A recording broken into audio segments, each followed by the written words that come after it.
लोकसभा चुनावों को लेकर उम्मीदवारों की पहली सूची का ऐलान करके भाजपा ने यूपी में चुनावी शंखनाद कर दिया है। भाजपा ने यूपी की 80 में से 51 सीटों पर अपने उम्मीदवार घोषित कर दिए हैं। बाकी की 29 सीटों पर अभी उम्मीदवारों के नाम को लेकर सस्पेंस बरकरार है। इनमें बरेली मंडल की पीलीभीत, बरेली और बदायूं सीटों के अलावा रायबरेली, सुल्तानपुर, प्रयागराज, मैनपुरी और गाजियाबाद जैसी सीटें शामिल हैं।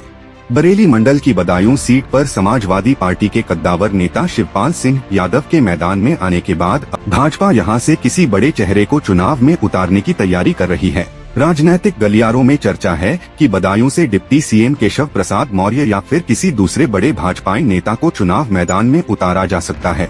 वहीं बरेली लोकसभा सीट पर भी टिकट घोषित नहीं किया है। हालांकि बरेली से मौजूदा सांसद संतोष गंगवार को टिकट मिलना तय माना जा रहा है।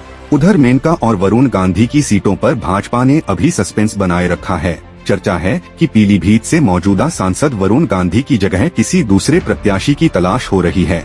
वहीं मेनका गांधी की सुल्तानपुर सीट पर भी अभी भाजपा ने पत्ते नहीं खोले हैं। बता दें कि मोदी सरकार के दूसरे कार्यकाल में मंत्री नहीं बनाए जाने के बाद से सांसद मेनका गांधी ने पार्टी के कार्यक्रमों से भी पूरे 5 साल दूरी बनाए रखी थी। सियासी गलियारों में चर्चा है कि विपक्षी पार्टियों के उम्मीदवार घोषित होने और सहयोगी दलों को दी जाने वाली सीटों के फैसले के बाद भाजपा इन हाई प्रोफाइल सीटों पर उम्मीदवारों के नाम खोलेगी। प्रयागराज से भाजपा की मौजूदा सांसद रीता बहुगुणा जोशी हैं।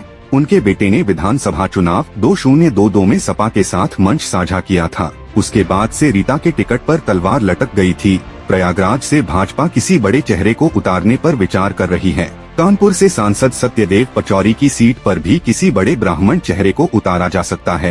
कांग्रेस ने अभी रायबरेली सीट पर प्रत्याशी घोषित नहीं किया है। भाजपा ने इस बार रायबरेली सीट पर कमल खिलाने को प्रतिष्ठा का प्रश्न बनाया है।